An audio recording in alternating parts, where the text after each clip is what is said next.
How you all doing out there, Dreamforce? Thank you. Please grab a seat. So after that introduction by Mark, we have a lot of history together, and I'm very grateful for the kind words he said. I have had the privilege of interacting with him, knowing him indirectly for about 25 years, and certainly directly for the last 15 years of this journey. And it's so amazing to watch Dreamforce grow from 1,300 people to 135,000, 5 million people online. This man has created like a festival. It's like a music festival for geeks. Excuse me, I mean techies. We're all techies, right? And it's pretty amazing. Can we have a hand for Mark for this creation he's done here called Dreamforce? It's truly amazing.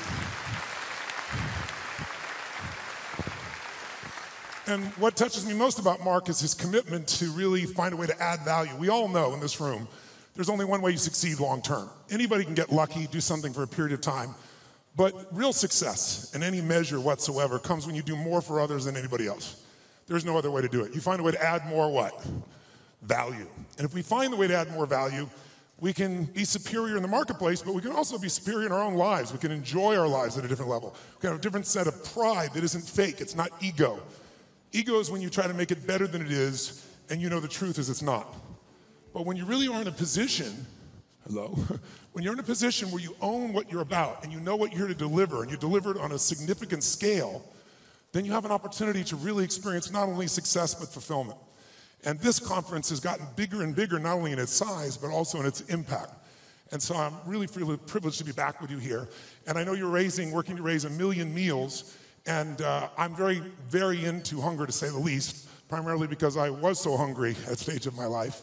And my life was completely changed because when I was 11 years old, we had no money and no food, and we'd gotten used to that, but it was Thanksgiving, which makes it more emotional. And my parents were saying and doing things that after you say them, you can never take them back. And it was very profoundly painful, obviously, for myself as the oldest and trying to keep my brothers and sisters from hearing it.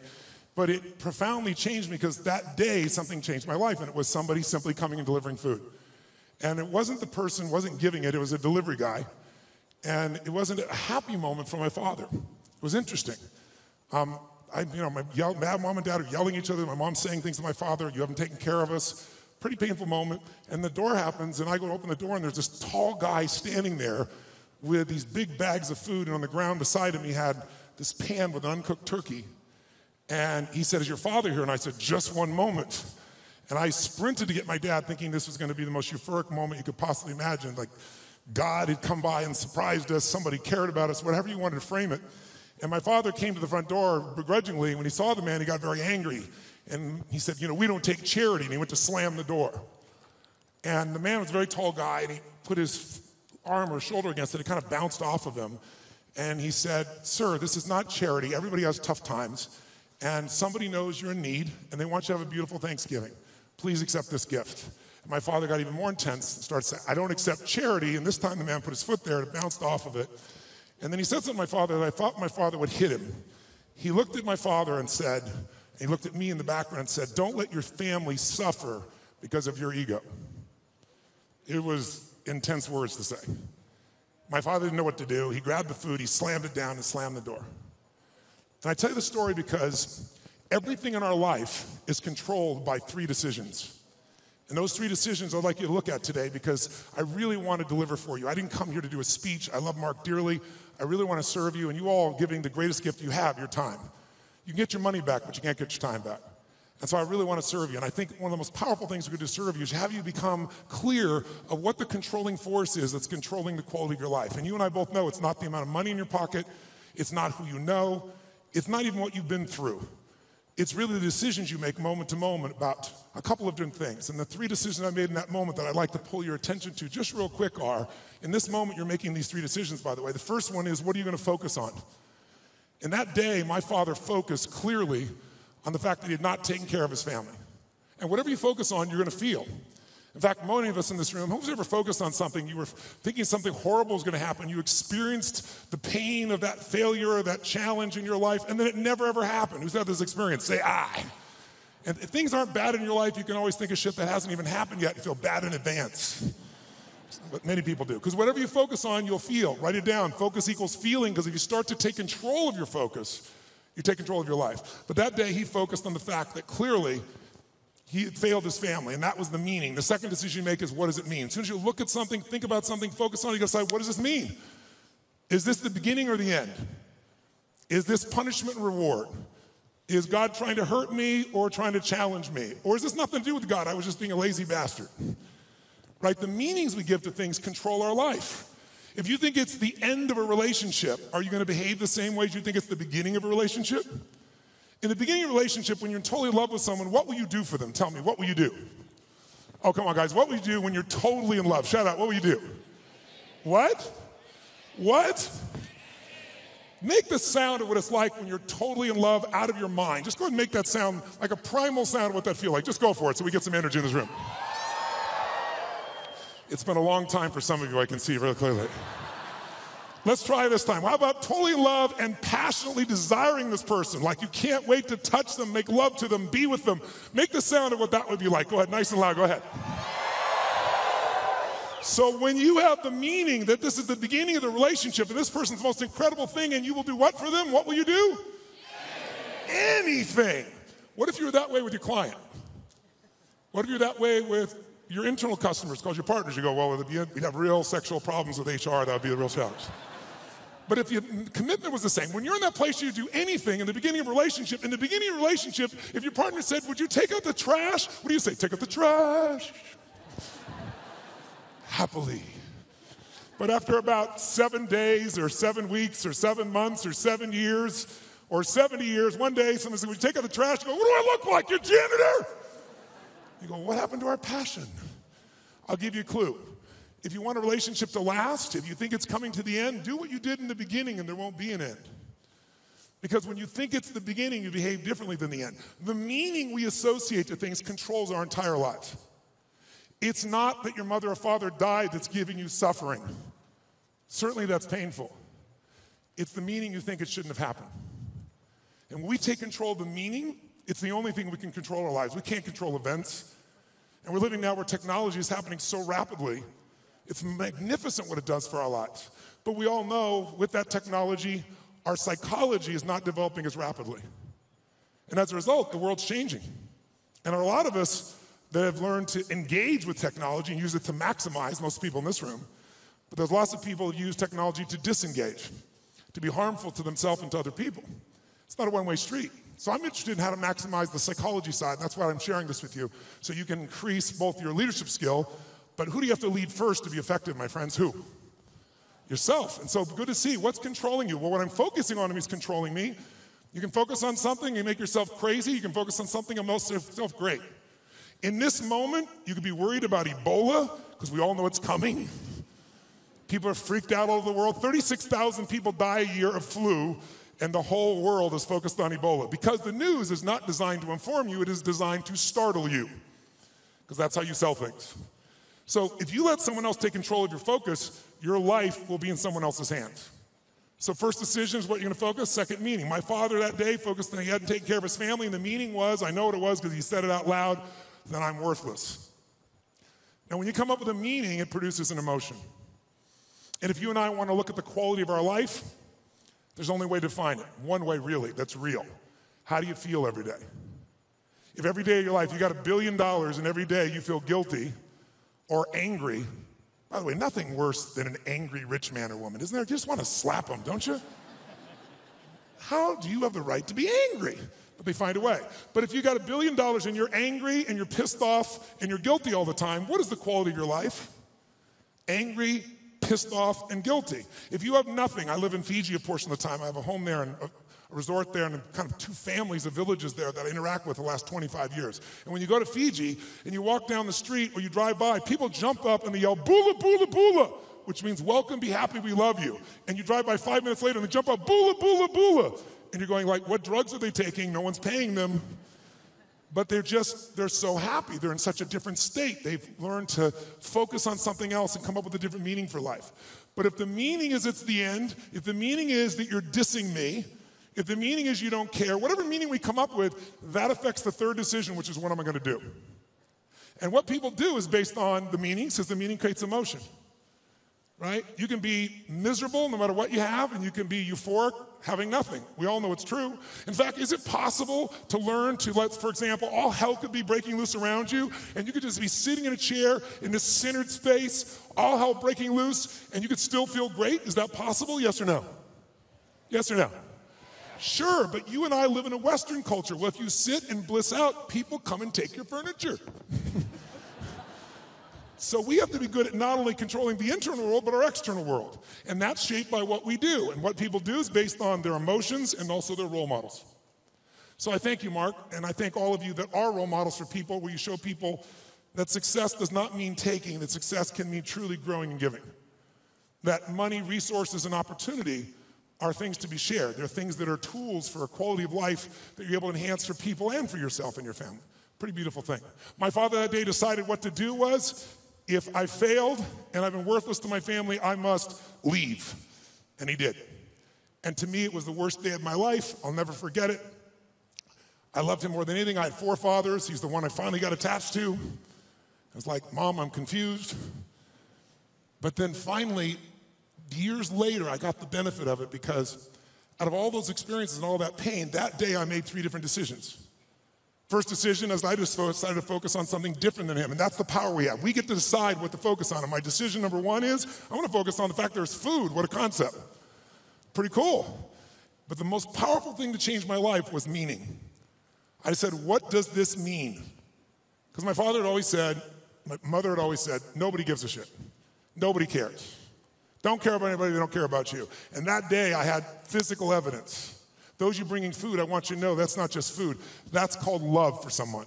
That's called hope for someone. That's called surprise for someone. And that day for me, I went, strangers care.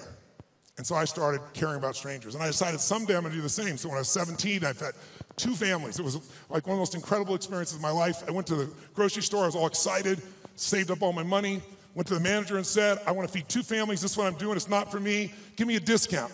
And he gave me 10%. And I thought, cheap bastard. But I went out and I delivered this food, and ironically, I called this church and I asked in the barrio, a particular place, where are some families in need? They gave me 2 names. I put on t-shirt and jeans. I wasn't going to be acknowledged. I also didn't want someone to be insulted, because I saw what happened to my father. And I wrote a note, said, this is a note from a friend. And I said, I just want you to know, we know you're having difficult times. Everyone does at times. And I want you to have a beautiful Thanksgiving. And please feel loved, take care of your family. And someday, if you can, do well enough to do this for one other family and pass it on. But love a friend. And I had it written in Spanish as well. And I'll never forget, first place I pull up, in this rotten old van, stick shift van, that I borrowed from a buddy of mine, with all these bags of food. And I went into this place and got out, pulled up this little tiny building, really tiny, knocked on the door. And when I knocked on the door, this little woman opened the door. It's probably half my size, which is not hard. I'm 6'7", so she's like 5'2". And she looked up at me like this, and she saw the groceries, and she screamed. And she started grabbing my head and pulled it down and kissing me. And I was like, no, no, no, delivery boy, delivery boy. And she goes, no, God gift, God gift, God gift. And she didn't speak English, so I handed her the note. She read the note, she crying again, started trying to kiss me again. I said, no, no. She goes, God gift, God gift. So I pointed, where do I put this? In this tiny little room. There's a table there. I put the food down, and I went over to get some more groceries. And when I did, 4 children come running out. And one hits my leg and wouldn't let go. And when they saw the pumpkin pie, it was over. And it was one of the most emotional experiences of my life, because first of all, this little boy just wouldn't let go. And I delivered this food, and this woman was crying and smiling. And I stayed there just to take it in for a few minutes, seeing them all. It was like going back in time. And then as I went to go leave, I couldn't speak Spanish, and she was like trying to say something in Spanish. I didn't know what to say, and it was Thanksgiving, so I said, Feliz Navidad. It's like, I heard the song, okay? And she laughed and laughed. She's crying and laughing. One of the more beautiful experiences of life, isn't it? When you can have both those experiences in your body simultaneously. And I remember I got in the van, and all the 4 kids were sitting on the bench here, and she's standing there waving, and I pulled and go in reverse, and I looked in the mirror, and as I looked in the mirror, I saw these kids there, and I saw Mom crying and smiling still, and then I lost it. I started crying uncontrollably. And I'm like trying to put the thing in gear, through tears come through my eyes, and I thought to myself, what? I mean, this is a beautiful thing. Why am I crying? And then I realized what a gift that day was. I realized that my worst day of my life was my best day. And my goal for you, if you don't already have it, my guess is you've already done it, knowing where you are in your world today, but maybe your second worst day, it's time to make a best day. Because out of every tragedy, out of every pain, it only gets healed when we find a deeper meaning, when we find there's a higher purpose in it. And I realized I wouldn't have been there that day. I wouldn't have that hunger to help somebody else if I hadn't had the hunger in my own soul at one point missing. So it's very personal to me. And I want to thank all of you that made the contributions. And I told Mark and I've announced that I'm going to match the 1 million meals if you hit it. And I'm sure as hell expecting that you will. And so we'll get 2 million. And when I told that, then Mark said, I'll match that. Like these lead to nights like this, lead to love like ours. You like the song. So Mark's matched it. So if you do the 1 million, we're going to do 3 million here. So that's the way to play the game, I think. Just raise the game together. And so I'm excited about what that possibility is. And I'm personally also, November 18th, I'm going to feed 50 million people. I've fed 42 million in my life. And the reason I tell you this, and I'll get off the soapbox, but I want you to think about what's going to create meaning for you. Because money by itself won't do it. But impact will. And impact can be with your own child, spending more time with it. It doesn't have to be anything to do with contribution any other way. You can contribute to your own family. But contribution is what makes us feel fully alive. And I'm doing that because, I don't know if you're aware of it, but a year ago, last summer, Congress cut the budget for what was traditionally called food stamps by $8.7 billion. By the way, $8.7 billion is the equivalent of every family they support going without for food for 1 week a month for 12 months out of the year. And all the nonprofits are trying to support that. So I'm partnering with Feeding America, and I started writing this book, and I thought, I'm going to donate all the profits of the book. I'll feed 10 million people. And then I was like, that's not enough. And I thought, well, I'll get matching donations, and I'll raise the bar, I'll get 20 million. And as time has gone by, I finally decided I'm going to do 50 million myself, and I'm looking to raise 100 million, and that's in addition to the million I'm doing here. That's not part of it. So if you want help, you're welcome to, and Feeding America is my partner, and we're working for matching funds to get to 100 million people. I'm already to 67 million just with some friends of mine before we even launch it. But it's a goal, and why do we do it? I don't ask you to do it because it's a heavy or something. I do it because you can. Do it because it's fun. Do it because research shows that when it comes to money, buying things will never make you happy. Never. Doesn't mean you shouldn't have some nice things. I have some nice things, I'm sure you do too. But it's not going to give you happiness. Buying experiences can make you happy, by the way. People who say money doesn't matter, they don't know where to shop. Because there's some experiences you can buy that are extraordinary. Who's got some experiences, some trips, some things you've done with family or friends that will live with you for years? Who knows what I'm talking about here, right? Those things, that money can be a really valuable tool there. If you can find enough add value and have money and do those experiences, how cool. I'll tell you what else money research shows will do. People always say money doesn't matter once you get to a certain level. No, it matters that you can spend $5 a month and have more emotional juice, and it can be measured all the way down into your saliva by hormonal changes. You want to use money, not let money use you. And so another thing that'll do it is getting rid of drudgeries. Who here loves to pay for shit you don't want to do? Right? Cleaning the toilet. Who likes to have someone else be able to do that if at all possible, right? Because once you do that, those drudgeries are gone. What do you get to do? You have time. And with time, you can spend more time with your passions, the things that matter for you that you can do in the world, that share in the world. And the third thing that gives people the most enjoyment on money, just so you know, is actually giving it away. And nobody believes that until you do it. Now, if you don't give a dime out of a dollar, you're not going to give 100 million out of a billion ever. Don't kid yourself. It's the place to start wherever we are. And if you do, I think you can find there's enormous enjoyment in that process. And I think you'll also find if there's somebody you love, you do something for, it's even more. So that's why I'm here. And I want to now make sure in the time that you're here, let's kick this in gear and let's talk about 3 things that can truly change the quality of your life. Number 1, first of all, if you make new decisions about to focus on, try this just for a moment. Just for a second, take a deep breath in. Exhale and give it a moan. That was really pathetic. Let's try that again. Deep breath in, then make it a sexual moan and thoroughly enjoy it. Oh, that was much longer and deeper. I like that. That was good. One more time. Use deep breath in and give it a moan. Now, one of the things that I want to talk to you about here tonight, this afternoon, is really simple. And that is, everyone here is in business, and there's a problem that all businesses have. We're in the most competitive environment we've ever been in. We went from, 500 million people being online to a couple billion people being online. And in the next 4 years, they're saying we're going to have 3 billion more online. That means this entire world is a bigger market. If you're the person that adds more value, it also means you're going to have more competitors than you've ever seen in your life. How many think the economic world that we're in today is going to stay the way it is? Raise your hand. Okay, one man on drugs, there's always one. Okay. How many think that the economic environment's going to go through seasons? We're going to have some more ups and downs as we adjust to what's happening in the world here. Say I.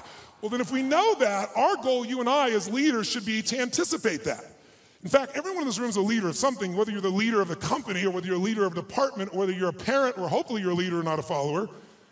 If you're a leader, you've got to exercise that skill. And so I want to talk to you about that and one of the most important skills at that. But most people don't exercise that leadership because they're dropping behind in their skill sets. And I'll give you an example of what I mean. How many of you in this room, I want an honest answer, and I'd like you to yell the answer and raise your hand if you would, please. How many of you in this room have ever experienced the absolute total humiliation of playing a video game against a child? Scream I if you've done this experience. Oh, come on, let me hear you. What happens when you play the child? Who always wins? Come on, who wins? Always. Why? Is it because they're faster? Is it they're smarter? They're younger? Their neurons are functioning at a quicker tempo? Here's how it usually works. You're a mother or father, you're an uncle or an aunt, you're a grandfather or grandmother, you're a friend of the family, you're looking for a gift. We live in a tech world, in a world where today children play with an iPad and learn how to use it before they know how to tie their shoes. How different is that world? I was with Mark yesterday with his daughter for her 6-year-old birthday, and we're talking about things, and she's got these Legos, and a friend of ours says, oh, my 6-year-old goes on the iPad, searches on YouTube for videos on how to build cool stuff using Legos, and starts to study how to build all these structures. That's the whirlwind that our kids are in at 6 years old. And imagine what else they're searching for and finding at 6 years old. It's a wild, wild world. So here we are with this technology, and most of us are not seeing what it's doing for us. So you sit down with this child who's high-tech, you're not. Even the techies in this room aren't usually as gamers. I know there are plenty of gamers in the room, but there's plenty of not. And then what does the child do? The child says, oh, come on. You go, look, I'm not good at this. This is for you. Come on, uncle. Come on, auntie. Come on, mom. Come on, dad. It's my birthday. It's Christmas. They use the guilt approach, don't they? And what do you find? You finally break down. Okay. Now you should know you're being set up when they go, you go first. Right? And they go, look, it's really simple. You just shoot. You just shoot these guys and it all drops down. And you think, okay, I'm going to show this little bastard I can do a thing or two here, right? Take out the gun, you shoot, and you're dead in 2.3 seconds. Whose experience is? Say I.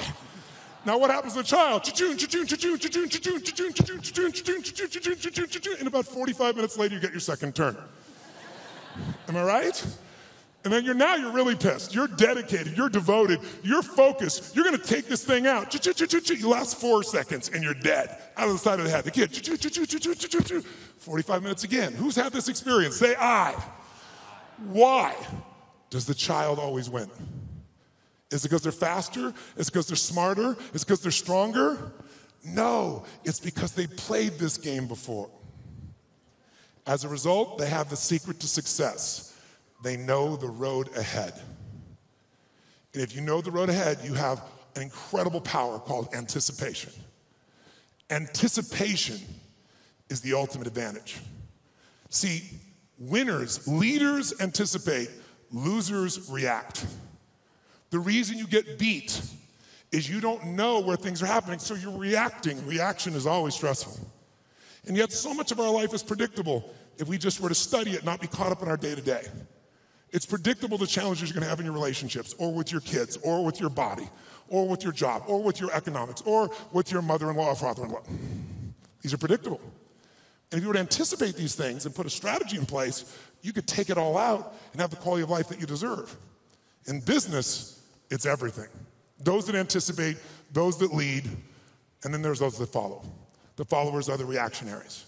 So the more we can anticipate, and you can't anticipate and lead unless you first learn how to lead yourself at a different level. And so I'd love to have you just see that if you and I can start to take control of our focus, and we can start to take control of the meaning of our lives and make something really that meaning that empowers us, because look, what's wrong is always available, isn't it? There's always an Ebola, a bird flu. There's always something that's going to kill the entire human race tomorrow on TV. And then there's your life. What's wrong is always available, and so is what's right. And you have to take control of that focus, because otherwise you become the follower and you get to live your life. Even though you're a smart person, we're all smart, but it's easy to get led astray by everybody else's focus, isn't it? and then all of a sudden let them create the meaning for us. And then all of a sudden we're settling for a life far less than what we desire or deserve. So my approach is really simple. My approach is to say, let's you and I, just for a few little time we have here, and by the way, this to me is a little time, a couple hours, 2.5 hours, I guess, at this stage, because kind of the minimum length of seminar I do is 50 hours, 50. And you go, are you kidding me? I don't like to hear myself talk. I like to see people do things so often they build muscle, not just thoughts. And so one thing I'm going to ask you to do in a few minutes is we're going to go from this passive mode that you're in right now into full engagement. Because if you get fully engaged, it's amazing what you can accomplish and do. When you're partially engaged, you get a little bit of result. When you're disengaged, we all know what you get, nothing. And we live in a society where most of us are so overwhelmed. There's so much information. We're not having any problem with information. We're being drowning in information, but we're starving for wisdom. And so we got to separate it out. And so one way to separate it out is I'd like to talk to you about 3 things that can help you increase your performance and your life. Because what I'm obsessed by and have been for 37 years is what can increase performance for an individual or an organization. But also I'm equally obsessed about what's going to make somebody fulfilled. Because who's had this horrible experience? Who here has ever achieved your goal and then your brain said, is this all there is? Who's had this experience here? Say I. And that's worse than failing. At least when you fail, your brain can say, I can figure this out and do it again a new way. But when you succeed and you're miserable, you're basically technically screwed. So what I want to make sure that you and I do is we set ourselves up to be able to win. So there's 3 things I'd like to walk you through. 1, I'd like to walk you through how to the competitive edge that's going to get you both the performance you want at the highest level and also the fulfillment you want. Because if you want to know my view, I can tell you there's 2 master lessons in life. Lesson 1 is the science of achievement. If you want an extraordinary life, if you want a magnificent life, which by my definition has nothing to do with me, it's life on your terms. Some of you, what's an extraordinary life? It's having a cool little company. For some of you, it's having a big billion-dollar company. For some of you, it's not a company, it's 3 wonderful children that you totally love and adore and spend time with. For some of you, it's poetry. For some of you, it's making a difference in the environment.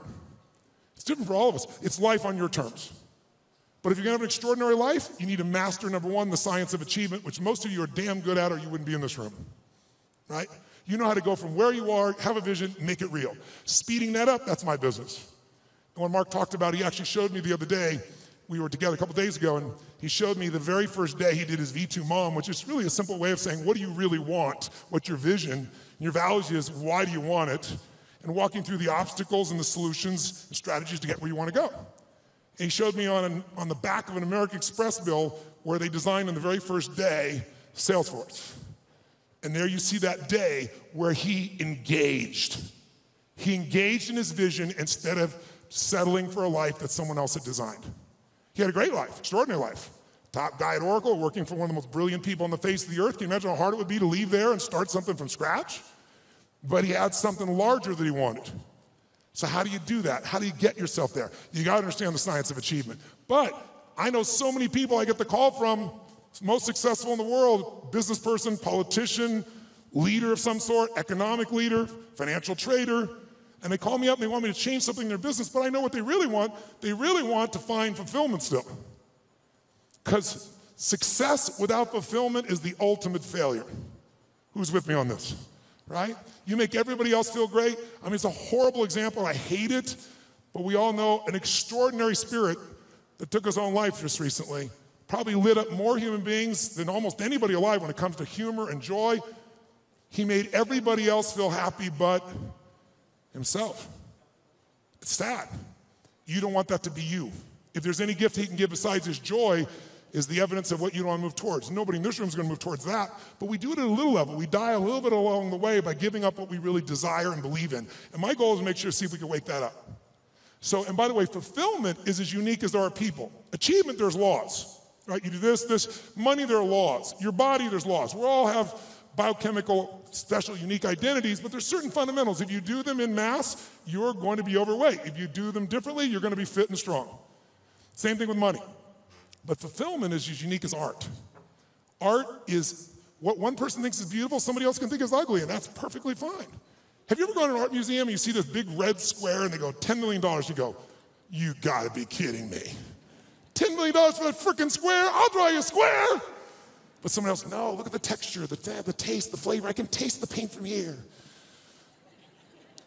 They have a different way of being fulfilled, right? So those are the two kind of lessons of life. So this is what I'd like to do to help you with both those today if you want to play with me. Number one, let's take a look at what will give you the edge. Who's up for having a competitive edge in anything you do? Say I. And it's not BS and it's not positive thinking. It's something you can test because the edge is what's going to get more out of you. Second, I'd like to show you how to create a breakthrough. Who here has an area of your life where there's something you've struggled with for a while and you're sick of struggling with it and you're sick of making excuses and you want to actually change it today? Who's got one of those in your life? Say I. If you want to play full out, I can show you that. And the third element really affects the other two, and it's really the one that affects business and life, and that's the power of engagement. All of these are tied to engagement. And I'll tell you what triggered me on this, is thinking about how could I add the most value here? And engagement is one of those, new flash words in the corporate culture we all hear about, full engagement, partial engagement.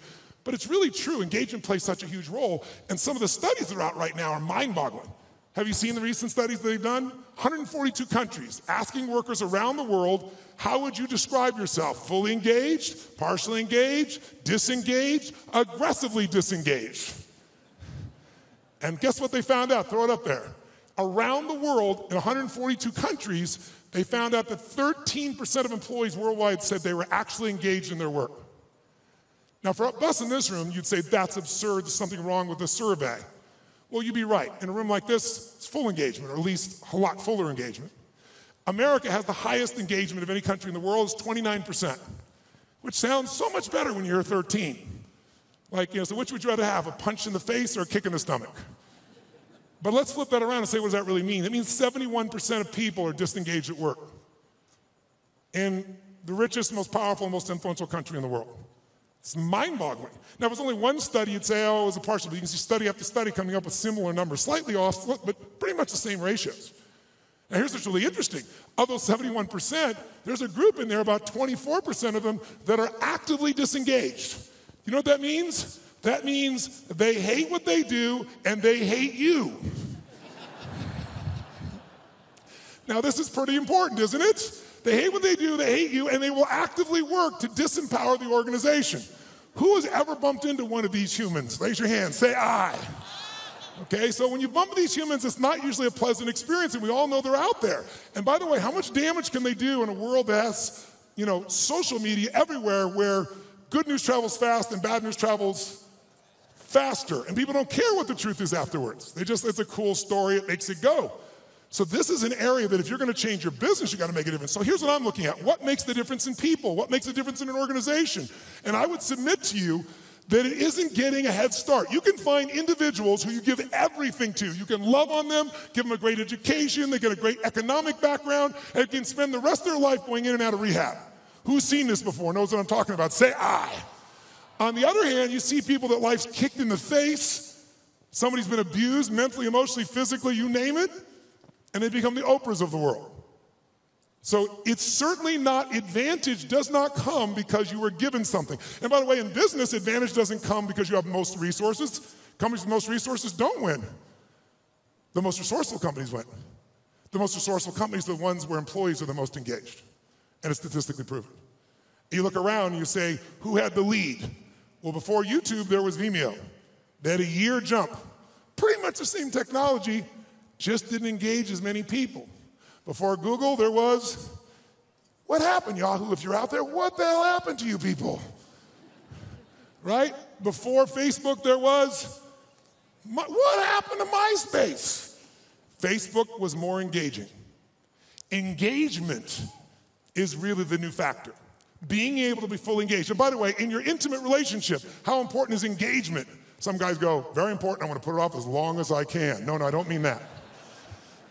Full engagement in that area is going to determine the level of fulfillment you have or don't have in a relationship, right? The more engaged somebody feels that you are with them, the more energy you have, the more connection you have, the more aliveness you have.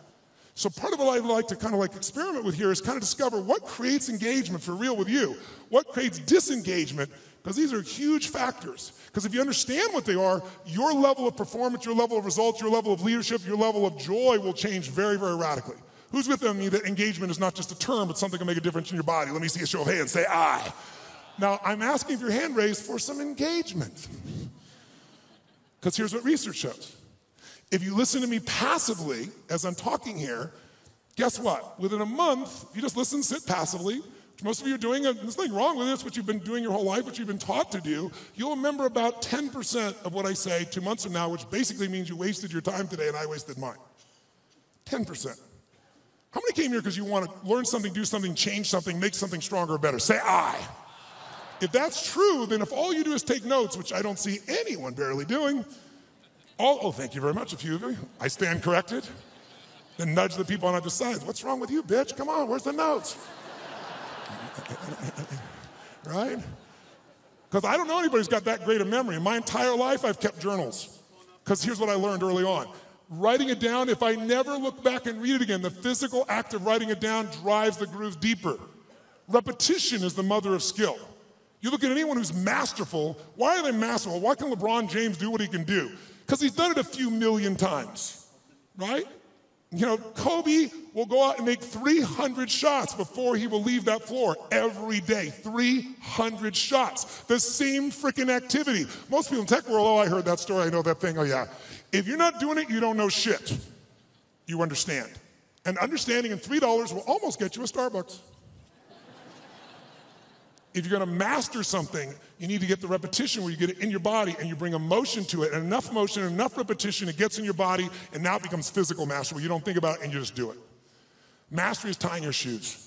Most of you can do this, chew on some gum, send a text simultaneously. Not some people leave their tongue out while they're doing it, but you get the idea. If you do something enough, and you're confident enough, you're certain enough it's in your body, that's mastery. So I'd like to see if we couldn't get to a different level of mastery in this, and what I'm gonna ask you to do is, by the way, if you listen and take notes, just write those notes down or you type them in, whatever you do, research shows you'll retain about 40 to 50% of what's been said. For the future, I'd highly engage or encourage you to do that. Now might be a good time. And then the third most powerful one is if you physically engage your body. If we ask you a question, yell back the answer. Or in a few minutes, I'm gonna ask you to actively engage in a different level. Engage with each other, do some crazy things you wouldn't normally do. What that does, it brings up engagement, 80, 90% retention, because now it's not just a thought or a right, it's a feeling in your body as well. And if you do that, you're gonna retain it. Who's up for doing more and holding on to more? Say I.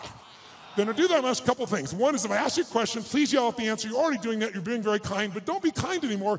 Do it with more passion and intensity. Because I'm not gonna ask you questions you don't know the answer to, because I want you to feel good about yourself.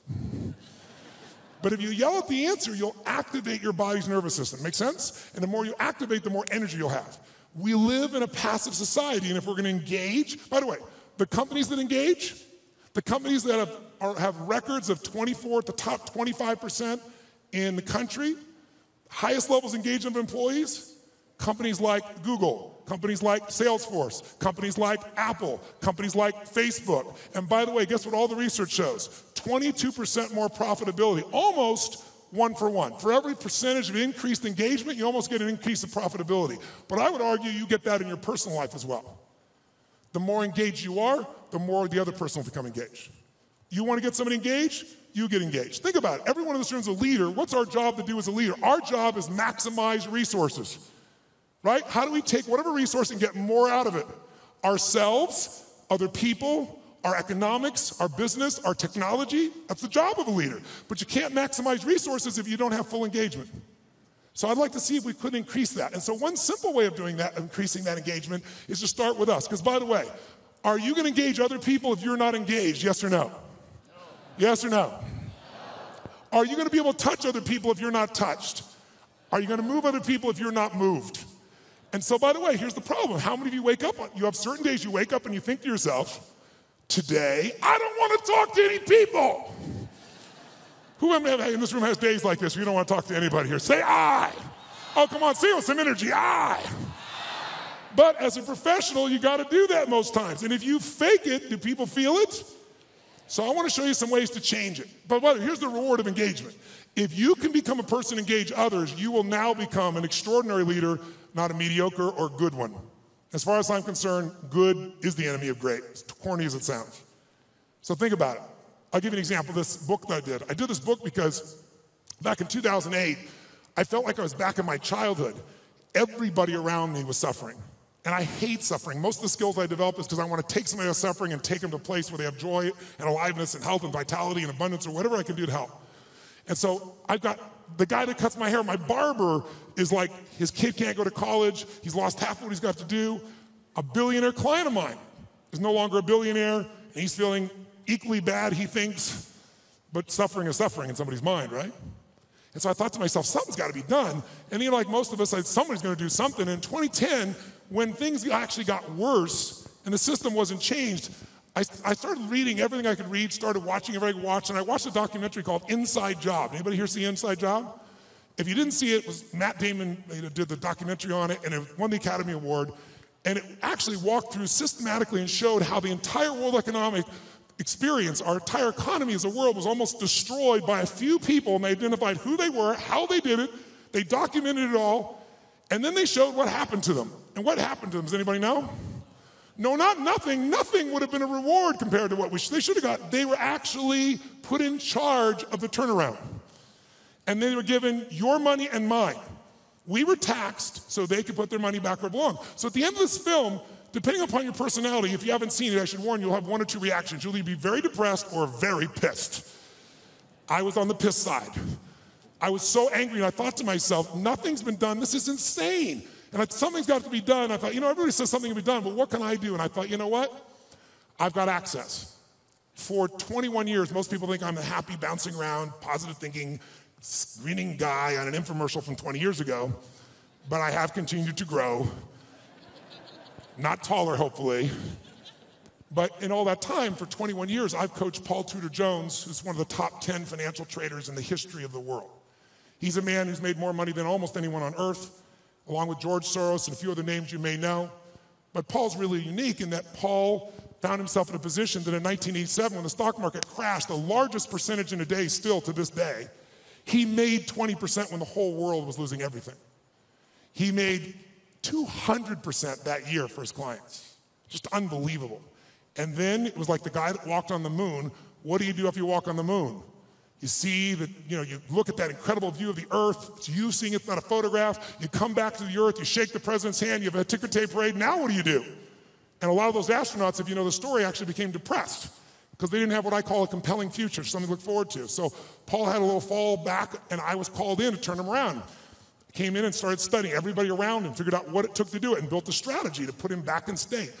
He's been successful and made money every year for 21 straight years. Every single year. There's no one in his class that's done that. No one. Pretty amazing. I was with him to give example. We were together in, back if you remember, in the tech bubble of 2000. It blew up. Paul made money. Right by him, side by side. Every single day. He's emailing me every single day. I'm talking in some ways, communicating, or I'm going to see him every 3 or 4 months to be there in person to make sure we keep tweaking the system. I'm not there to be a positive thinking coach. He didn't need that crap. I'm a prepare for anything coach. How do we figure out the strategy? I've always been a strategist. I've never believed in positive thinking. I never told people you should go to your gym or go to your garden, better yet, and chant, there's no weeds, there's no weeds, there's no weeds, there's no weeds. I'm like, here's the weed, let's pull it out. That's what I do with him. 21 years. 21 years includes 9/11. And when the whole markets are blowing up, making money. 21 years includes everything we saw in the subprime crisis, making money. It includes when we all went through the dropping gold, those were associated to it not long ago. So I've been there with all those pieces, and I got a chance to learn from this guy side by side, and I've been able to contribute to him in a significant way. So I got access. So I decided I'm going to go find a way to interview the 50 most influential, financial, brilliant minds on the face of the earth. Not people you read on the internet, not people on television screaming at you what to buy and telling you to go to some mythical mutual fund that gives you 12% every year, and it doesn't exist, but the real guys and the real ladies that do it. But how are you going to do that? How? I'm going to call up to Tony Robbins. I'd kind of like to come interview you. You're worth $27 billion, and I'd like your time. You have to engage people. So I'm going to show you some ways to do that. I'm going to tell you, when you can engage people, there is no limit to the resources you can access. If you want real wealth, wealth is access to resources. It doesn't have to own them all, just access to them all. You can do whatever you want, go wherever you want to go. That's real wealth. And you can do it if you can engage people. And engaging people is finding a way to meet their needs, not yours. If you meet their needs, your needs can be met as well. And it can be done in a way that has integrity and love and vision and creativity, and it can truly be a synergy. Now, I'll give you some examples of it just for 2 seconds, then we're going to do some things that engage this so you get the sense of its value. One of the first people I called on was Carl Icahn. Carl Icahn is a very gentle soul. He's a man who has a hard time expressing his true feelings about things. Who knows who Carl Icahn is? So you got to get a sense here. He's worth $27 billion. He has made more money. In fact, on the cover of Time magazine, they called him the master of the universe because Kiplinger did a little study and found out Warren Buffett is not the most profitable person you could have invested with. Carl Icahn is. In the last 14 years, you would have made 1,600% with Carl Icahn. 75% overall in the S&P with the ups and downs, right? Net, I'm talking about after inflation. If you had invested with him in 1968 in his company, you'd have an average return of 31% for all these decades, doubling your money every 2.6 years. If you were with Warren Buffett, you get a mere 20%.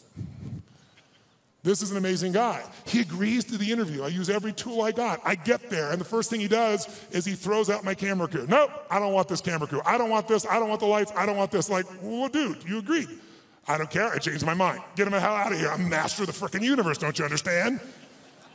So I said, okay, no problem. Let's do the audio. My audio team goes, no audio. I said, what am I supposed to do? He goes, you got a pen? Come on, you got 10 minutes. 10 minutes? All my interviews are supposed to be 45 minutes. The average one went 3 hours. How? Engagement. I figured out how to engage these people, and I found something inside of them that really wanted to give. Not to me, they got what the mission was to other people. And I got them to tell me things nobody tells them. Jack Bogle, been in the business 63 years, showed up for 45 minutes, 4 hours later left his office. And afterwards he wrote a quote for it, and he said it was the most probing, most intense interview you had in 63 years. Provocative and probing is what he said. Now that says to me a pretty cool thing. That means I engaged him better than anyone in 63 years and got those answers, according to him, not according to me. Pretty cool. I went to a guy named Ray Dalio. How many of you know who Ray Dalio is in this room? Look how few people know Ray Dalio. Ray Dalio has been called the Da Vinci of investing. He's been called the Steve Jobs of investing. But most of you never hear of him because you couldn't access him in a million years. But if you're president of the United States, if you're head of the Fed, if you run China, you know who he is. And I'll tell you why. To work with Ray, first of all, for the last 23 years, he's made 21% per year compounded before fees. Through all those environments. Unbelievable. But here's all it takes to work with Ray. You need a $5 billion net worth, and $100 million is the initial investment, and that was 10 years ago, and now he won't take your money no matter how rich you are. You're talking to him, and he gets a phone call, and it's the Prime Minister of China who wants some coaching. A large hedge fund might be $15 billion. Ray's $160 billion. I got hold of Ray. Part of what happened with Ray was he'd been a fan of mine, it turned out, for about 20 years. But what I did, I spent 15 hours to be ready to engage him. 15 hours of total immersion so I could pitch and catch with him. So I didn't just talk, I could do it back. He wouldn't just throw the ball, I could throw it back to him. And guess what? At the end, he has built something over the years called his all-weather fund, which is designed to make money no matter what market you're in. You don't have to know the markets. He said, what if I die? Someday I will. How will my kids have money? How will my philanthropic areas have money? Here's what I'm gonna do. I'm gonna figure out why a balanced portfolio doesn't work in 2008 or 2000. And everything we've been taught about finance is wrong. And the Da Vinci of investing figured it out and has done it for himself for a decade and a half, and he tested it back to 1925, and it just makes money in any environment. So now his clients get to do it. Not the 1%, not the 0.0, the 0.001%. So I'm sitting down with Ray and I get him to explain how it works, and at the end, we're engaged 3 hours into it, and he tells me how this works. And I said, this is beautiful, but I'm doing this, so I'm not doing this for money, I'm giving all the money away. I want people to have answers. And you just got done saying the average person going to the wealth manager will never work. They can't possibly do it. They might be sincere, they might even put their money in the same place they put you, but how many gold medals have they won, he said. Those are the only people that win. There's only a few. It's a giant poker game with a few winners. So you just said they're not going to win with anybody else. So I said, this is worthless without knowing the exact recipe. How much in this, how much in that, how much in this percentage, whether I got $1,000 or 20 million, 200 million. He goes, Tony, that's my secret sauce. That's what $5 billion and 100 million used to get you. I said, yeah, but you won't take anybody's money now. He said, yeah. And I said, you're giving away half your fortune with 14 billion. You're a giver. Help a guy out, give me the secret sauce. And he goes, it's really complex. I can't really just share it that way. I said, I know it's complex, but I'm a pretty smart guy and I'm good at simplifying. I believe complexity is the enemy of execution. That's what it is. You got to make it so simple, people do it. Complexity is the enemy of execution. So I'll get it simple, you get it to me, I'll make it simple. He goes, well, it uses leverage. I said, give me one that doesn't leverage that anybody could do. They could do it with ETFs. He goes, well, I don't know what that's going to look like. It won't be perfect. I said, your worst plan is going to be better than anybody else's best plan. And then he this moment of engagement, this magic moment, he opens up and he goes, okay. And I'm writing like crazy. I got the video camera going. I'm feeling this vibration in my body. I left so excited, knowing it was something special, but not knowing what it was. But that formula, I took it to Hightower, $30 billion asset company, and said, test this, 30 years, 40 years, 75 years, how's this done? Over all that time period, in the last 30 years, it lost money 4 times. Made money every other time, and the 4 times, one of the losses was 0.003. So it really practically lost money 3 times. You know what the average loss was? 1.9%. But the average gain, just under 10, all in. The largest loss in 75 years, it's been right 85% of the time, the largest loss was 3.95, as that was 2008. Less than 4% when the rest of the world, from top to bottom, lost 51%. It's in my book, by the way. And so a bunch of my partners were like, hey, this is a business. Don't put that shit in the book. And I said, you know what, it is a great business. We can help people do it if they want to do it, but it wasn't offered in that spirit, so it's there.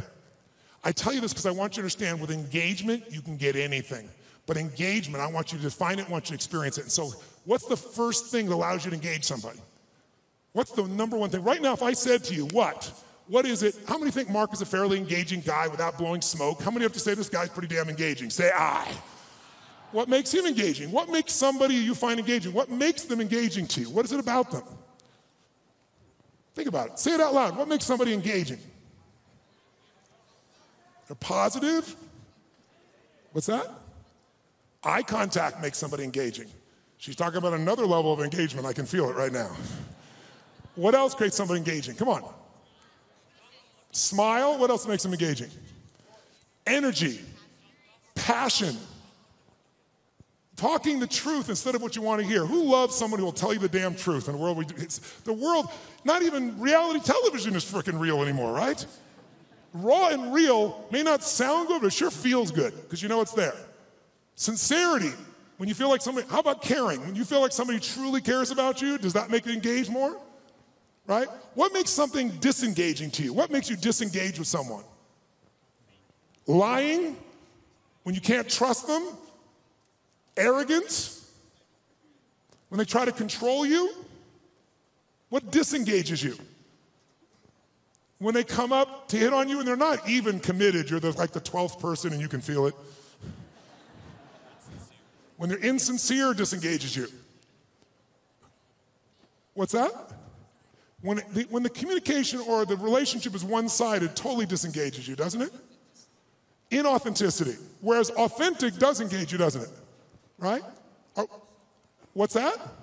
Yes, when they're on their phone talking to you while they're also doing something else. How many love this experience?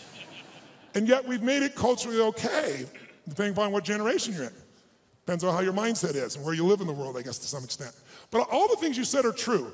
When you feel that someone cares about you, is interested in you, is sincere with you, shares the same interests, is trying to accomplish something, if there's that caring, sincerity, mission, passion, is passion something engages you, yes or no? And then disengagement's the opposite. But all of them start with one thing that I want to do right now so we can shift this gear, because you've been sitting way too long and so quietly. You've been so nice. But this passive learning has got to end now. I just did it so it wouldn't feel jolting when we began. Now we can step into the real game. And here's how I want to do that. First of all, energy. Energy is the base. How many agree energy is engaging? Say I. If you want to change something in your life and you are what I call energy poor, low energy, are you going to follow through, yes or no? You love your husband or wife, but you're exhausted. Love, yeah, okay. There is no passion. There is no intimacy without energy, am I right? You're not going to go to build a business without energy. You see this crazy man, he's filled with energy, day and night and day. It's Richard Branson. How much energy does that man have? He's insane in his energy. Anybody I've ever met who really has this compelling ability to engage with people, it's energy. But are they born with it? Some maybe, most not. Because I've interviewed them, I've seen them. And I also see some of them like Richard. Richard is a ball of fire of energy, and then he's not. He's actually a very internal guy in many ways. He's external when he wants to go do something. He's crazy and willing to risk his life. Not in business. In business, he goes, okay, I'm going to take Virgin and make Virgin Airways, so how can I lose? Oh, I'm going to make a deal with Boeing that if they fail, I get to give them the jets back. That's how he thinks. In his life, let me go in the middle of a balloon in the middle of the sky and hope shit happens. The point is, engaging people have that kind of energy. It doesn't matter who they are, where they have that kind of experience. So what you and I got to do is we got to tap that out. So how many of you have had times when you were in the flow, where energy was going through you? Like, you didn't have to think about it. The right thing was said, the right thing came out of you. Who's been in this place before? Say I. Oh, come on, say I. Who's ever had a time where you did something, and after you did it, you thought, I can't believe I said that. I can't believe I did that. That was so stupid. Who's done this before? Say I. Who's done something where after you did it, you went, that was me. I don't know how I did that shit. That was cool shit. Who's ever impressed yourself? Say I. Now you're the same person. How come one situation you're an idiot, the other one you're brilliant? Who's ever forgotten how to spell your own, or how to remember, let's say, your own email or your home phone number, or how to spell a difficult word like the? Let me see your hands here. In fact, phone numbers are crazy now for most of us, right? Because now we have this outboard brain. If we lose this brain, we're screwed. I don't even know how to call my mom, for God's sakes, right? You don't know what to do when you don't have this thing. So the point of the matter is, if we increase the energy, it'll work. So now here's the thing. Where does energy come from? Does energy come from sleep? Yes or no? Really? Who here has ever slept 8 hours and still been tired as shit? Let me see your hands right here. Okay, so that wasn't it. Right? Is it food that gives you energy? Really? Really? Thanksgiving's coming. I know what you're going to do, right? You're going to get to Thanksgiving. It's about giving thanks. You're going to take care of this nurtured body of yours. You're going to say, no, give me the vegetables, a little this, a little that, right? Now, what do people do at Thanksgiving? What do? Eat everything within reach. And when you're totally stuffed and you can't have another bite, and you say, I'll never what? I'll never eat again. And somebody goes, pumpkin pie? And you go, okay. Come on, who knows what I'm talking about here? And by the way, what happens after? You feel like going for a run? What do you want to do at the end of that meal? Tell me what. Who here has ever fasted for 5, 6, 7 days or more, gone on a fast? Does your energy increase or decrease as you no longer eat? Which one? Increases massively. So if it's not food and it's not sleep, don't get me wrong, those are useful, then what is it? The answer is, it's psychology. It's a mindset. It's a decision inside yourself where you say, I will no longer tolerate low energy in my life, because low energy equals shit relationship. That's a technical term. Low energy means low, lousy business. Poor energy means I no longer have the impact on my children. Someone else with greater energy is going to. And if we can find a way to increase our energy, and here's the good news about it, it's psychology and it's movement. The way you move will create it. So I'd like to start out right now with no more passiveness, and let's get active. Who's willing to do this? Say I. Stand up. You've been sitting way too long. Stand up. Shake your body out. Shake it out. Come on. We've been sitting way too long. Shake it out, shake it out, shake it out. And then before we do anything else, just to get you going a little bit, stretch up a little bit here. Go over to one side and give it a nice deep moan like a little kid. Go, moan. Oh, come on, louder, moan the other side. Back, high-pitched moan. Forward, deep moan. Shake your body out a little bit. Now, here's what I'd like to do. Just get started. Let's set a new standard. And a way to do that with people like yourself who are completely non-competitive is simple. I want you to turn to someone next to you, and I want you to point at them and go, I own you. Go ahead, try it. No. I mean, say like, I own you. Come on, do it again. I own you. That means I am challenging you, lazy, tired person. And here's what we're going to do. Emotion, listen to me now. How many would like to have more joy in your life, more excitement, more passion, more aliveness? Who wants more of this stuff? Say I. Can you have everything in your life work out and still be in a lousy state? Can you achieve your goals and go, woohoo? In fact, in our society, it's almost encouraged, because if you do really well, who's ever lowered your enthusiasm about something you achieved because you didn't want to upset somebody else? Who's done this before? But by the way, it teaches your brain never to go for it, never to feel great. So the first thing I want you to do is really simple. I just want you to try not using your head, but just your body. And I just want you to just turn the person, point at them, go, I own you. Go ahead, I own you. Some of you have to join a group of 3. We're into that. Go ahead. When I say now, I want you to literally try to outdo their body with energy. I want you to shake the building like you're celebrating the greatest sports victory of your life, like you had the greatest orgasm you've ever had. And you are like a little kid celebrating, not like a boring adult. Ready? Face the person. You're going to outdo them for 30 seconds. 1, 2, 3, go, go, go.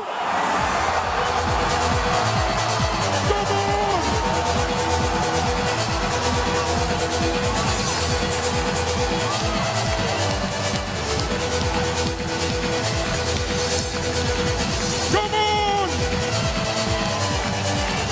Come on. Come on. Oh, yes. Now, high five your partner and say, you rock, baby. Now, does that feel better, yes or no? I got a question for you. When you feel better, do you treat other people better or worse? When you feel better, you perform at a higher level or a lower level? When you feel better, you're a better lover or a lesser lover? Good. Now, here's what I want you to understand. If you and I can train ourselves to make our nervous system play at a higher level, and that becomes our standard, then all of a sudden, it'll feel effortless. But in the beginning, it's like lifting a weight. It feels stupid. It feels like, what is this weird crap? But I'm not into that. I'm not into positive thinking. I'm into results. Who's with me on that? Say I. And every great athlete knows how to put themselves in state. Every great musician knows how to put themselves in a state. We need to be able to do it. And if you try to do it with your mind, you'll succeed sometimes and you'll fail others. Because your brain is always circulating, can always rationalize something, right?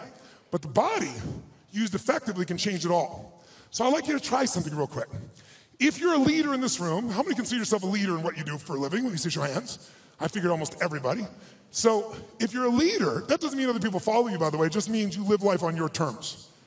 You don't settle for less than you can do or be or share or give. So if that's your mindset, then you got to say, okay, if I'm really going to be a leader in my life, then I need to own my energy, my certainty. I can't just wait till I feel good to do things. I got to be able to get myself to feel good, and not phony and not fake. So I'd like to show you as a leader, your skill as a leader, your number one skill that makes you a leader is your ability to influence. Is it true? And who do you have to influence first? That's right. If you can't influence you, you're going to influence somebody else. But your ability to influence the thoughts, the feelings, the emotions, the behaviors of other people. If you do that, then you will be able to engage the world and yourself. So how do we do that? Well, to influence other people, hear me now, to influence other people, you have to know what already influences them. If you try to get your kid to clean their room the way it would work for you, I promise you it probably doesn't work that way for them. Everyone's different, but there are some universals, and one thing that influences all of us is our state. If you're in a pissed off state, if you ever had a friend do something nice and you're in a pissed off state and you snap at them and you feel bad later on, it was just the state you're in? Who knows what I'm talking about here? Say I. So we need to train ourselves to be in a better state. And the second thing that affects what we do long term, besides our state, that's what affects things moment to moment, is we all have a set of beliefs or expectations, or we might call it a blueprint for how life's supposed to be. When life is in alignment with our blueprint, we're happy. We're not, we're upset. Sometimes there's nothing wrong with life, we just need to update our blueprint. So for this brief session, let's start with just changing our state, and let's learn something about how your brain blueprints things. So I want you to try something with me. Take your hands out like this, and when I say now, I want you to bring them together like this. When I say now. Thank you. All right, ready? Now. Ready? You can hear the entrepreneurs in the room. They're not waiting, baby. I'm going. I'm ready. I love it. Now. Ready? Now. Ready? Now. Keep your hands together. 32 years of research in 160 countries shows something really simple. As often as you pull your hands apart and bring them back together, if I don't mention it, you will always run the same pattern with the same thumb on top. In fact, notice which one it is. And I like, just try it, see what happens. Do it again. Ready? Go. Ready? Go. Ready? Go. Ready? Change thumbs. Go. What's that look on your face? Why does your face look like that? How many feel like this feels a little weird to change thumbs? Let me see if Joe's hands here. Right? Now, try it again. Do it the normal way. Watch how good you feel. Ready? Go. Ready? Go. Yeah, I'm good at this shit. I can do this. Try it the other way. Ready? Opposite thumb. Doesn't look, your faces look really bizarre right now. Now, some of you say, I want to change my business, I want to change my life, but you're really upset about the thumb move. We're really having some problems here. Let's go back to your normal way one more time. Ready? Go. Ready, go. Keep your hands together.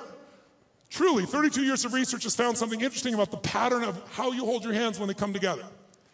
If your left thumb is on top of your right thumb, then the driving force in your psychology is the desire for sex, and you're an incredible lover.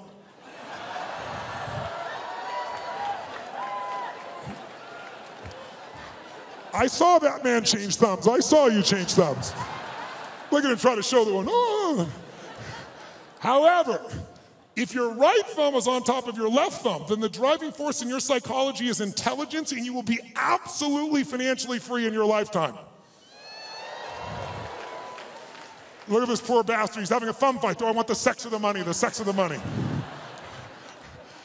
If your thumbs just came together and you didn't cross, it means you think you're smart, sexy, and rich, but you will never be any of the three. I'm very sorry for you. This has nothing to do with anything. We're just engaging your body. So shake your body out. Shake it out. And here's what we're going to do right now. We're going to go engage each other. How many believe that engagement makes a difference in the quality of your life? How many buy that? Say aye.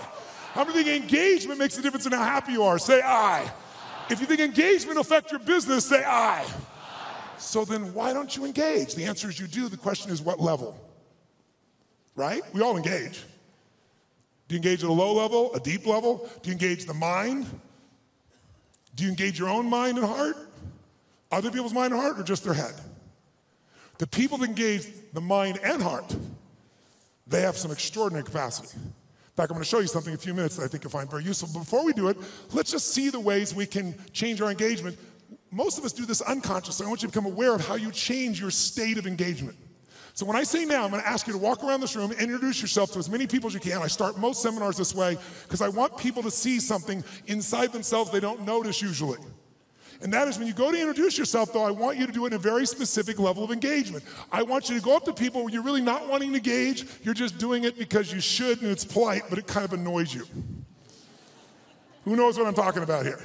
So when you walk up to them, I want you to literally walk up to them like you're doing this because you have to, but you really are annoyed by this. Like, this is a stupid exercise. Why should we have to do this shit this guy Robbins is saying? Why do I have to shake your hand? You don't say that. You just think it. What do you do when you're a little annoyed with your face? What do you do with your body when you're a little annoyed or a little frustrated or it's a waste of your time? What happens around your eyes? How do you walk to somebody when it's a waste of your time? How do you shake their hand? I want you to notice specifically while you do this, two things. One, how does it feel to be greeted that way? That'll be obvious.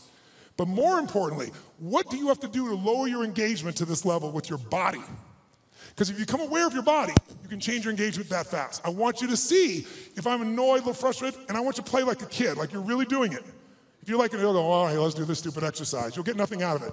Really put yourself like, I have to shake their hand. I don't want, hi. And just notice, what do you do with your face? What happens to the tension, your face, your breath, your neck, your shoulders, your hands, your voice? And I want you to get to as many people as you can over a minute and a half. Ready? Introduce to as many people, and it's a waste of your time. In fact, let me show you what it looks like before you do it so you're clear. Sir, you, come here. Come here.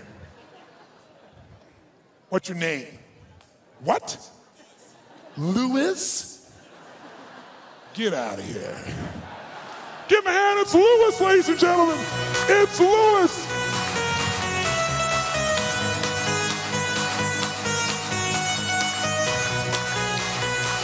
Oh, all right. Get to as many people as you can now. It's a waste of your time. See what you do with your body. Go. Stop. Freeze. Wherever you're in the room, freeze. Shake your body out of that state. Now, when I said freeze, that wasn't hard for many of you because you didn't go anywhere. Hi, that shit's over. So, question. Shake your body out of that state so you have none of that left. All right, question. And we've got in this room, what, 6,000 people, 7,000, 8,000, whatever's in this room. I think it's 6,000 people. I'd like if you would to yell the answer, because we have people from virtually every country in the world here, and see what really happens. I want to see if we got a measure. Raise your hand and shout yes if you made a significant change in your body to go in that state. Say yes. Great. Did you change the muscles in your face, yes or no? Yes or no? Did you change the way you moved, yes or no? Did you talk louder or quieter? Which one? Did you talk faster or slower? Which one? Did you go straight for him or did you hesitate? Which one? Now, by the way, I could go through 20 of these, and if you notice, Every country in the world, I think, is represented in this room. Every belief system, every background, every sexual preference, every spiritual preference. Everyone in this room is different, comes from all kinds of places. Every one of you to feel this way are doing the same things. Because the one thing that's universal in engagement is if you engage your body one way, you're going to feel like shit. Another way, you're going to feel incredible. But if you're unaware of it, you let the environment control you. Become aware of it, you can take charge. Like knowing the buttons to your brain. How many follow? Say I. So that's what that one does. Now let's contrast it to a totally different state of engagement. Who's ever wanted to engage with somebody? A man, a woman, a person you wanted to employ, somebody, a client you wanted to gain, and you wanted to engage with them, but you were afraid they wouldn't engage with you fully. You're afraid they'd reject you, and that fear was really strong and held you back. Who's had this experience before? Say I. Good. If you don't raise your hand, you lie about other shit too, so I understand that. So here's what I'd like you to do. When I say now, I'm going to ask you this time to greet people in a different level of engagement. I want you to greet them as if you're deathly afraid they're going to reject you. But to do this, I want you to be like a little kid again. Because when adults, we're all achievers in this room, right? So we're not afraid. Fear is not a word for an achiever. We just get stressed. Stress, by the way, is the achiever word for fear. You go, no, I'm not scared. I just have to get these things done. I'm stressed out. All these things are done. Well, what if you don't get them done? I have to get them done, but what if you don't? Well, then the thing will fall apart. What if it falls apart? Well, then it'll fail. What if it fails? Then I'll be a failure. If I follow the trail of your stress, it will bring me to your deepest fear. So if you own your fear, you can figure out where it is, and I can show you how to change it in seconds. And when fear is no longer around, fear is your only enemy. Because when fear is not there, nothing stops you. Who's with me on this? Say I. But we don't call it fear because that doesn't seem cool to us. We're all adults. But kids, will kids show their fear? Oh yeah. They'll do it. They'll make sounds. They'll do everything. So what I'd like you to do this time is when you greet somebody, I want you to exaggerate like you're deathly afraid. Like, hi. How you doing?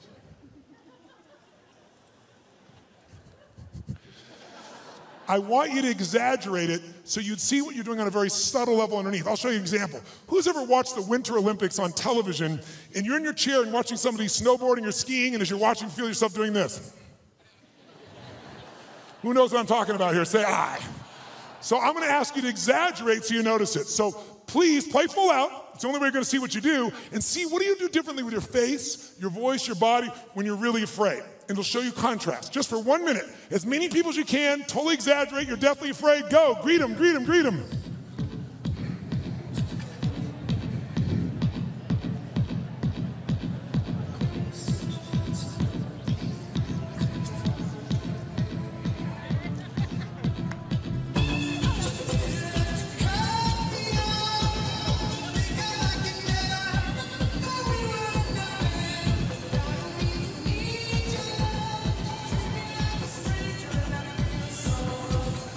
Okay, stop.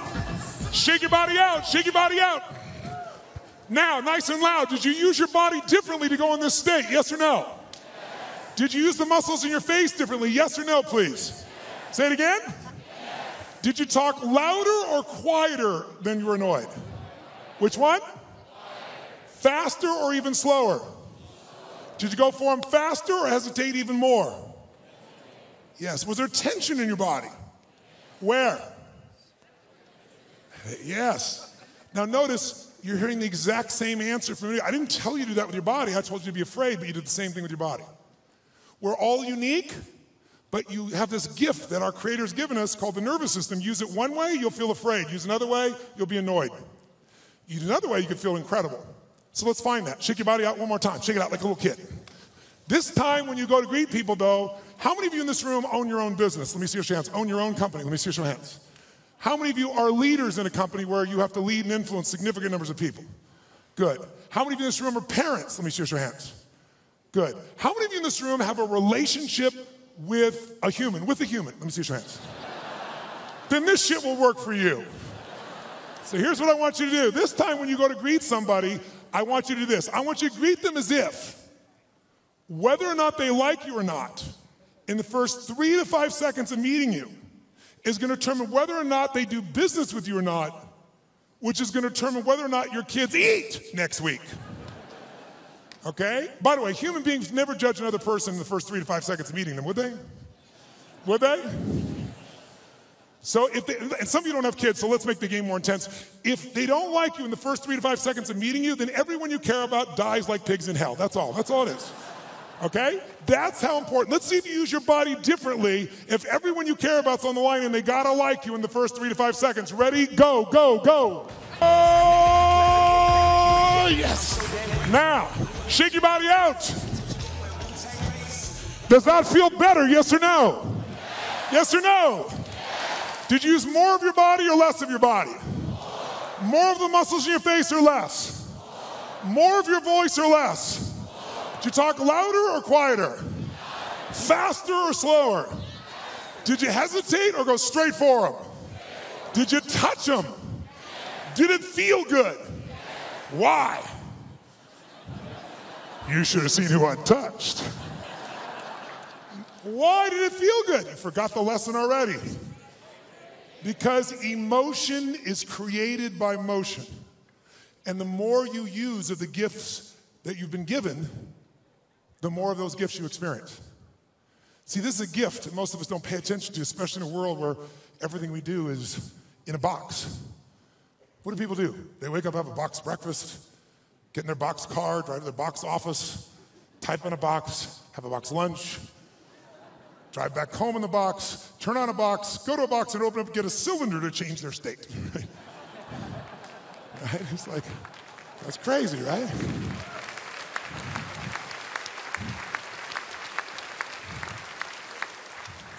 But if you and I use our body differently, we're going to think and feel differently. Do you feel more engaged or less right now? Which one? Did you engage others more or less? Now, by the way, was that the best way you could greet someone? By the way, did it feel, first of all, did that feel good? Yes or no? Make some noise if you enjoyed that feeling. Come on, make some noise. Right. So, question, was that the best greeting you're capable of giving a total stranger? Yes or no? Yes or no? Yes or no? Wow, listen, you hear some yeses and some nos. If you're saying no, that's not the best you could do, should we review the experience here for you? We said if you don't give your best, everyone you care about dies like pigs in hell, and you still didn't give your best. We need to talk. If you said no, I respect you. You know why? Because if you said no, that wasn't my best, you were being truly truthful, because whenever we get to what we think our best is, what do we always find? There's always what? Come on, guys. There's another level. Is it true? So if you said no, I respect you. So I'm going to ask you to take it up one more level. You say, what are we going to do? Get naked? No, no, no, no. What I want you this time is I want you to greet people as if they're your best, last person on earth you've loved, you've missed, your best friend, your lover. Be like, oh my God, look, it's Mary. There she is. Oh my God. Oh, wow.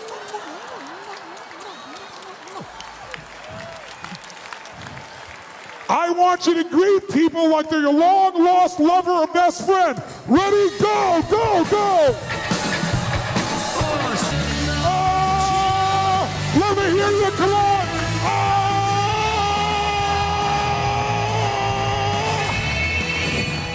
Now, shake your body out. Does that feel better? You feel more alive or less alive? More energy or less energy? Did you use more of your body or less? Did you use more of your face or less? More breath or less breath?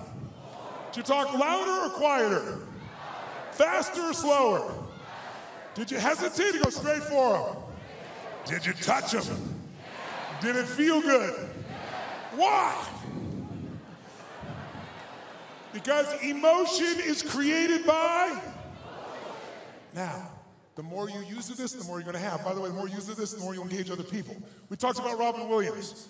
How freaking crazy was he in the use of his body? He used everything. That's why he could reach everyone and accept himself. So we're going to make sure you do yourself and everyone. Because the first engagement's inside. How many feel much damn better right now than when we were sitting here before? Say, ah! So we want to use this. This is not something you just engage in one time. If you become engaged, you can engage anyone else. If you sincerely care about them, if you're looking out for a way to support them and yourself, but you're not going to do it if you're low energy, poor energy. You want to be energy rich. Now, if you do this and you sit down and you don't drop out of state, this energy is still available to you once you turn it on. How many, by the way, feel like sitting down right now? How many feel like rocking and doing something? Let me see your hands. Say, ah. Because life is momentum, isn't it? Just like business is momentum, emotions momentum, sports momentum. So you can build your own momentum, but what you got to do is you got to do the simple practice of putting yourself in a peak state. Because why? Peak performance comes from being in a peak what? Say, Tony, what am I supposed to do? Go to the president of Microsoft and go, Charlie! I bet it'll change your state. No, but if you start within you, even if you only show a portion of it, like a tip of the iceberg, people feel there's something deeper underneath, even when you don't say it. They sense what's in you. And when that's there, you can have a much deeper impact. Now, why did you come to this conference? Tell me, anyone, why did you come to this conference, sir? To grow. To grow what? What's it? To grow what? To grow inside as an individual. What did you hope would happen if you grow inside as an individual? I'll be a better person. If you're a better person, what will that give you? A better life. And if you have a better life, what will that give you? Happiness. So he's got a long story, but he just freaking wants to be happy. And most of us are a long story. If I do this and this and this, if I have 14 perfect children, if I change the world, if I make $1 trillion, if I do these things, then you have some people's happy, some people's free, some people feel a life of meaning. Some people say, I'm lovable or I'm loved. We all have different words, but we're after emotions. Everything you do, and most of us in this group are pretty intellectual individuals, pretty smart individuals, at least we think we are, but this gets in the way often.